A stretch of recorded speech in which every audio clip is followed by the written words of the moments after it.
evening, femme professionals. How are you tonight? Awesome. For those who do not know me, my name is Myrna Morris Young. I am a certified professional life coach specializing in entrepreneurial business coaching. I am author of 3 books. One of them is my best-selling book called Out of the Snares. And this basically is a book of my journey from poverty and child abuse to abundance in America. Talks about my journey.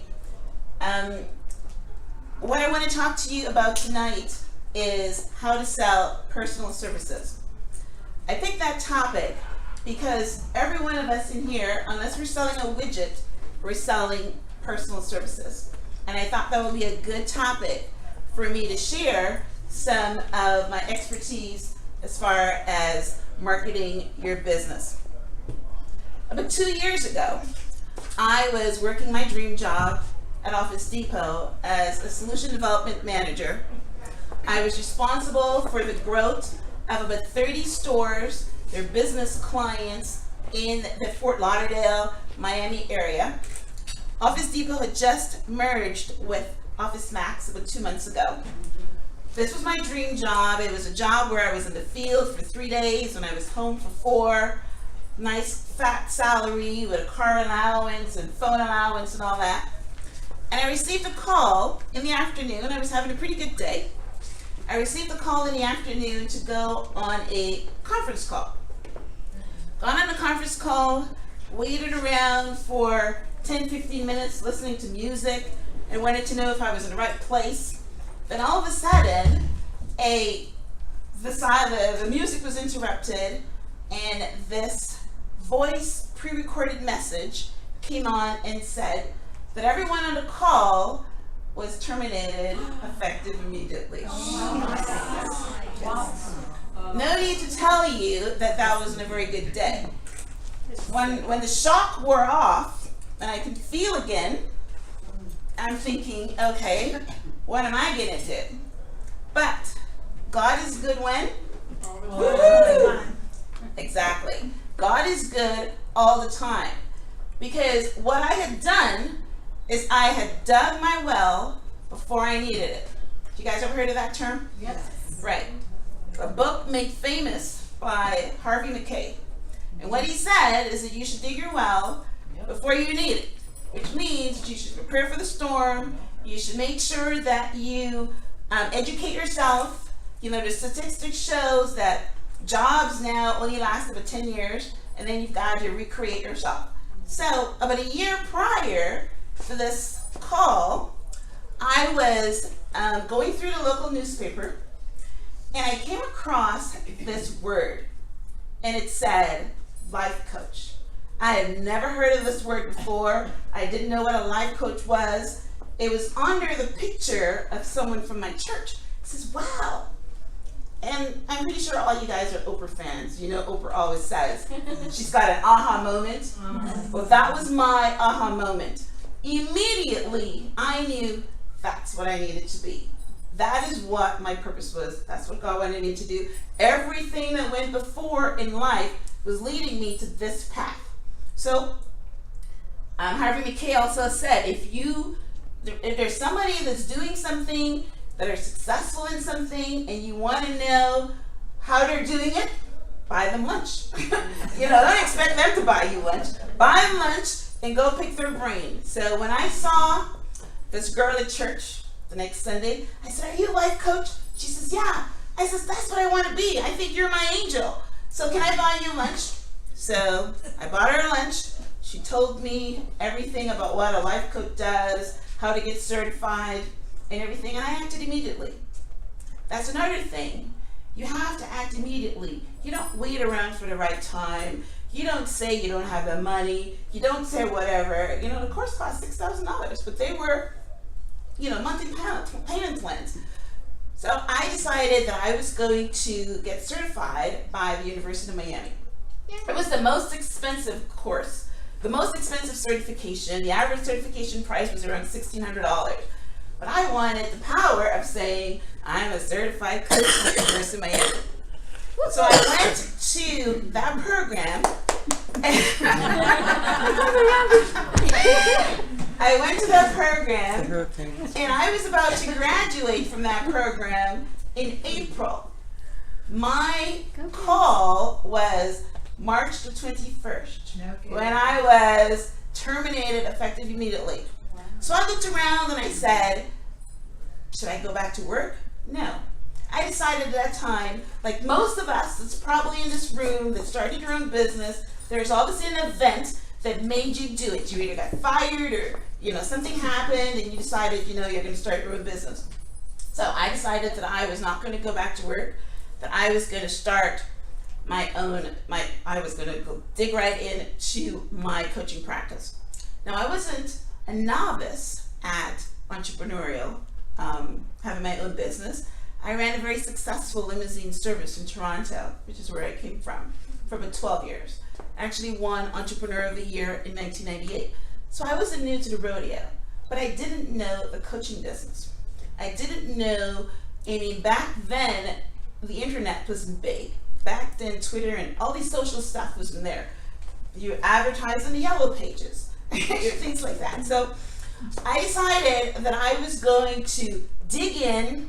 I got a Twitter account, I got a Facebook business page, I got my LinkedIn account, and I got a website. I started blogging every week. I joined networking groups. I wrote 2 books because they said if you want to become an expert, you need to write books. I wrote 2 books. I did all that. And what do you guys think happened? Nothing. Right. I came nowhere close to replacing my income. Thank God for husbands, right? So, John, lots of husbands. So one of the benefits of my termination package is that I was giving career coaching or transition coaching that tells you how to move on to the next thing. Do you want to start your own business? Do you want to change careers? How to market yourself to go on? And then I remembered that when I was in the sales profession, that marketing your personal services directly instead of taking the shotgun approach. So my approach was, you have a shotgun and you just do zoo, and then you hope that someone buys, or another word for it is hope marketing, which is where you put yourself everywhere and you hope that someone calls you. So I decided to take a direct approach. Now, one of the things that, how many of you in this room know that how you do your resumes today is not how you did your resumes 20 years ago? Right, exactly. Now, your resume, you have to have a branding statement right off the top. You have to have keywords, because nobody's flipping through resumes any longer. The computer is what's picking it up. So one of the things that they taught me is not to do a chronological resume that said, this is what I did, this, and this, but you put out a brand. So you're telling the client, the employer, right up front, what you can do for the organization. And you put it in a summary because that's all they're reading, right?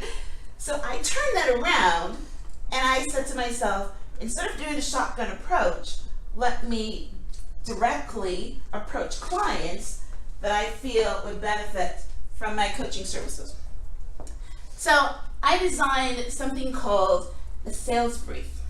Now take a look at the packaging of this document.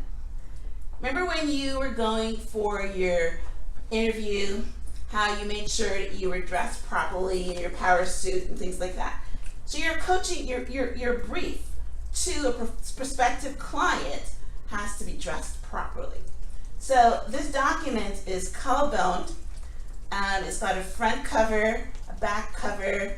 It's printed on 24-pound resume paper. The front page has got a picture of myself, because if you are selling personal services, then you need a picture. Just like how you need a profile picture on all your Facebook and social media things, you need a picture. So what I want to do now is to just share with you some of the sections from this brief. Now, brief is a sample brief that I sent to Hertz Corporation.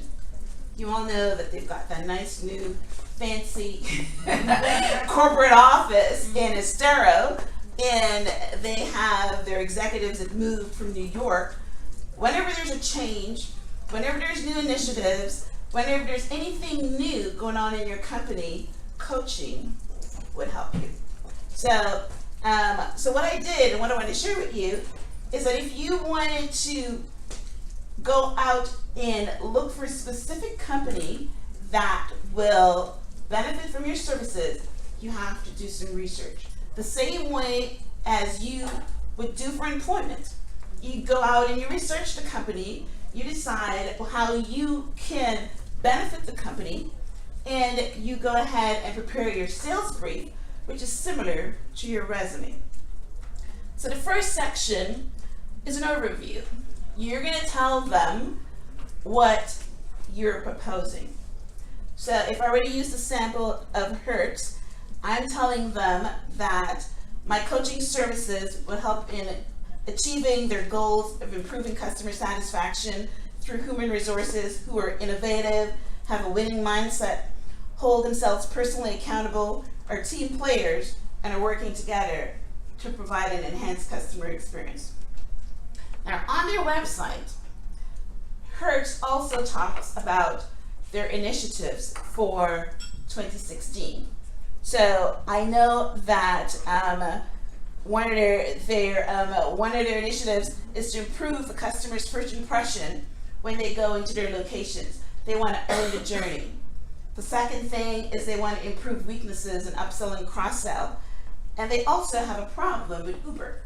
Now, I didn't understand that in the beginning, how Uber transportation, a cheap transportation would affect Uber. But then I realized that if you can go to your destination and rent Uber, then you're maybe not renting a car. So so I tell them how coaching can help with those initiatives. Then I list my qualifications. You list your qualifications. If you have certifications, you list them. If you need a license to do your business, you list them. Me, of course, I am certified by a professional certification from University of Miami. I'm also an accredited coach from the International Coaching Federation. So you list that there.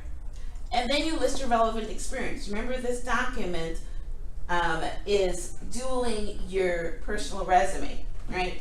So then you list your experience. You list your experience that would coincide to what you're offering. You don't need to go back 20 years and talk about your first job or anything like that. What you're doing is you're telling them how your experience can help them with the proposal that you're referring to.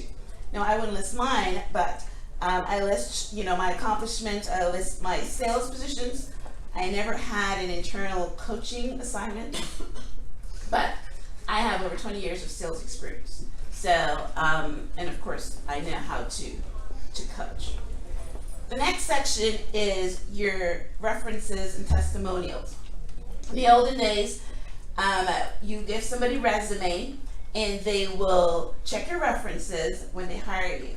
Today's world, reviews are very important. They're very important up front. Before anybody will give you any kind of engagement, they want to see your testimonials. They want to see what other people are talking about you. So my document here, I have 2 pages of testimonials.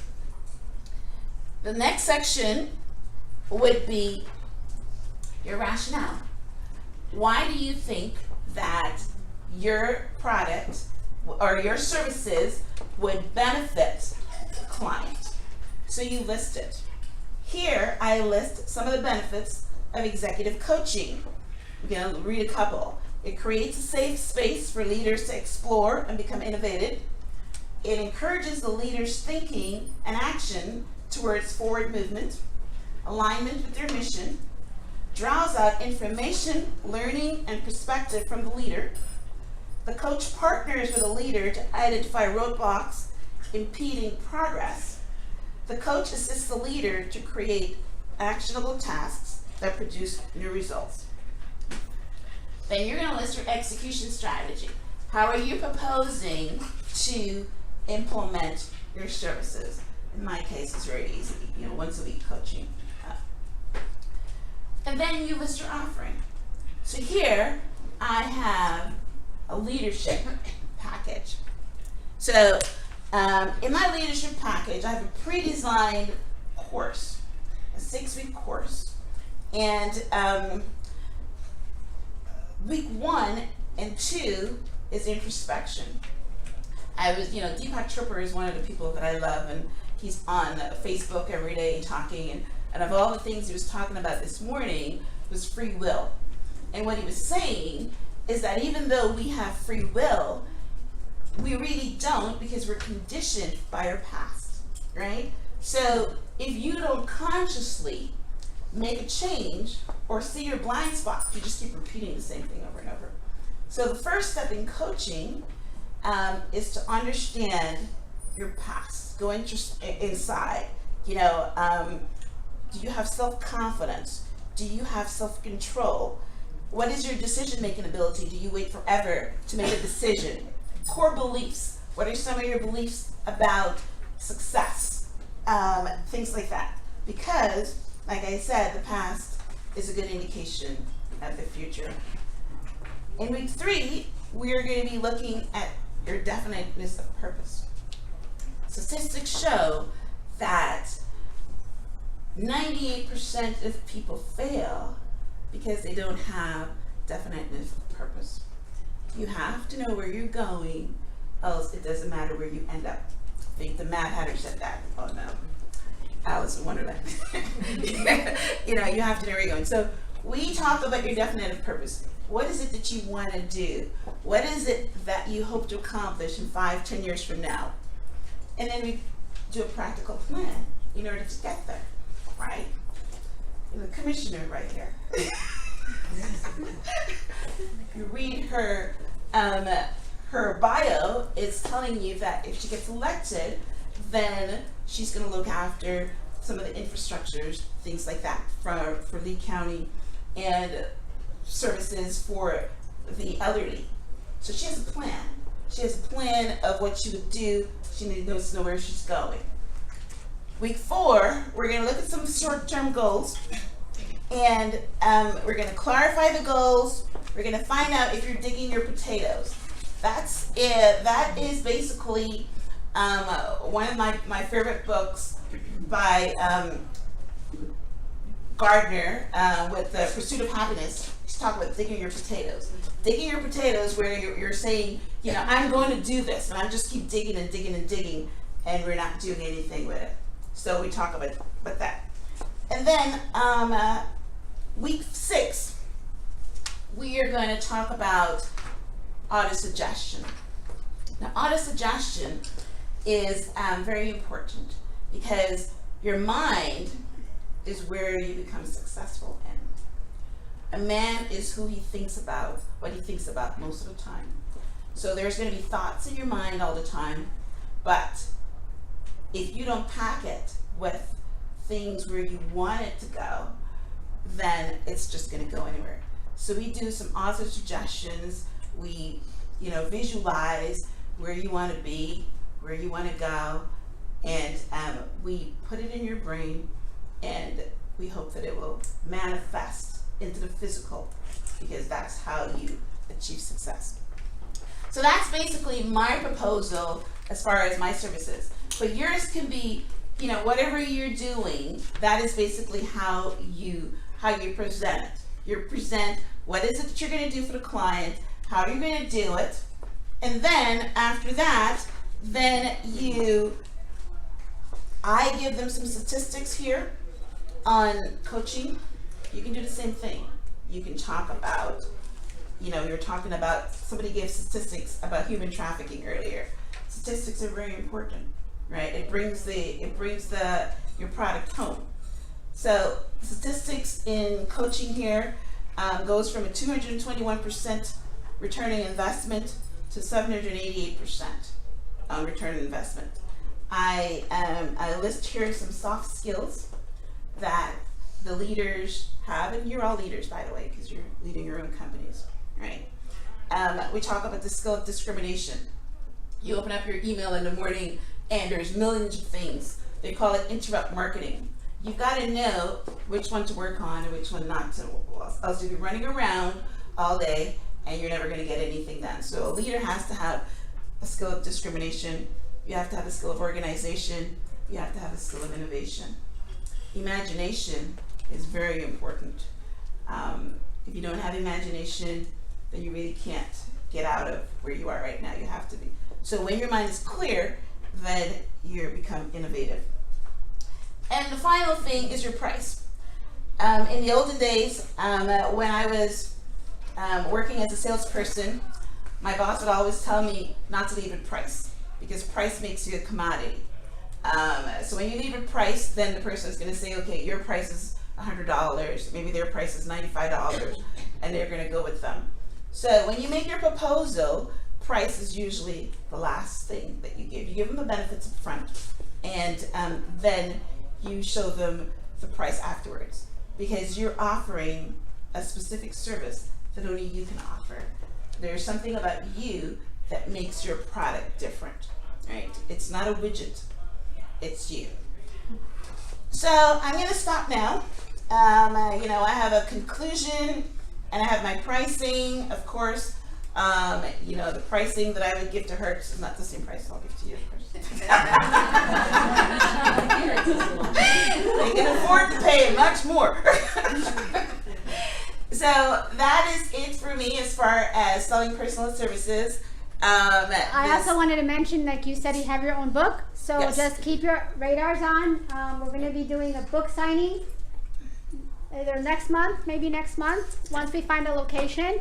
Right. So we all have to be supportive to her, because she's done a fabulous job. So Thank you.